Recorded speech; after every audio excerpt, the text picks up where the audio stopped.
This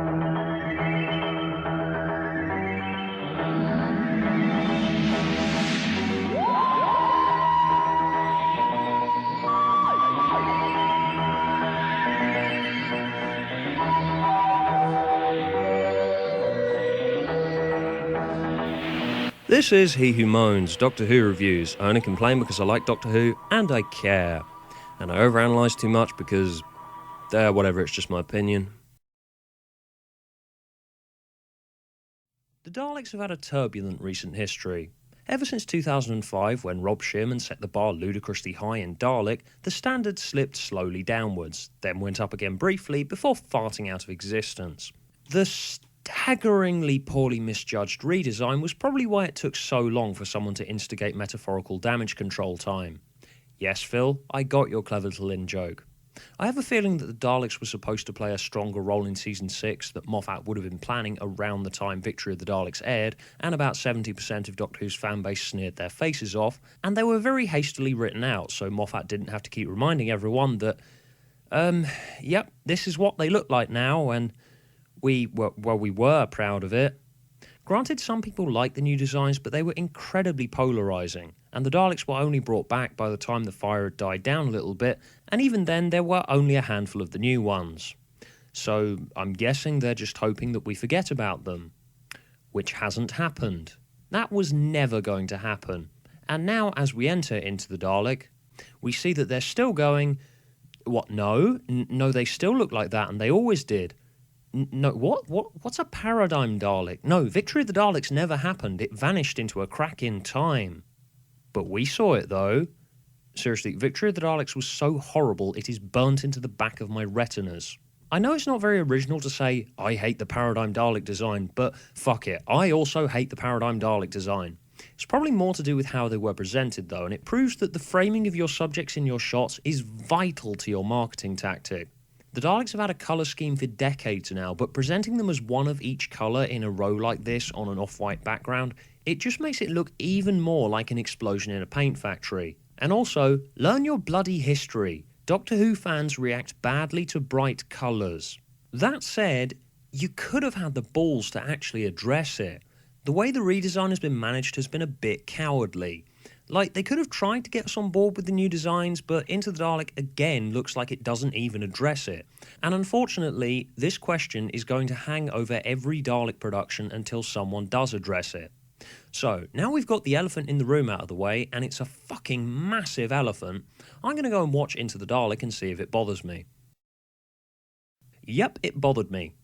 Seriously, is the paradigm design unofficially over now then? I mean, I accept we can just carry on as normal, but some clarification would be nice. But yeah, that aside, Into the Dalek was a lot of fun and much better than last week's one. Deep Breath's script felt like a first draft. Into the Dalek actually feels like it had more than two, which, it's encouraging. That and Capaldi did a great job of making the episode fun enough to put my questions and gripes to one side for 45 minutes. He's a wonderful performer, and while some of his lines are flat out stupid, he does manage to make every single one of them at least entertaining, and I'm slightly more hopeful about episodes I'm not really anticipating now. Anyway, Into the Dalek also looks bloody marvellous. It's one of the more visually enticing bits of special effects porn that New Who's come out with. Aesthetically, it sort of reminded me of a Metroid Prime game, which is always a positive thing. And it did try and distract me into stopping my grabbing the episode by the teeth so I can rip it to pieces on He Who Moans, but nope, I'm here to ask these questions, damn it, because someone needs to. I liked Into the Dalek. I really, really did. That said, it doesn't have two original ideas to rub together and is a poor imitation of its obvious predecessor, Dalek from Season 1. And kind of makes me think that the idea here was to write something similar to something written by Rob Shearman, whose work critics like myself, who've been harsh on lots of New Who, tend to give tongue baths to on a regular basis.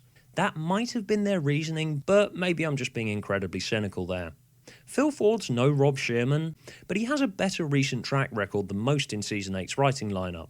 He did a great job on the Sarah Jane Adventures, and I mean he did a really, really great job on the Sarah Jane Adventures, and he's done a fairly good job here in spite of how few original ideas he's working with.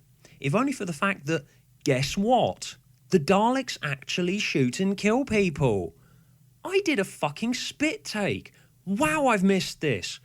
I really can't be the only person reeling with, finally, doing what the Daleks are actually for. Fuck yeah, shoot each other, explode stuff. This is awesome. Yeah, I was much more enthused by that than your fairly interesting, but to be honest not that much, Fantastic Voyage ripoff. Showing the Daleks actually doing stuff like this was highly necessary by this point. In fact, you could have just had them invade a spaceship and blow shit up and kill people, and the Doctor tries to stop them. It'd have been just as unoriginal, but it probably would have got more cheers, I reckon.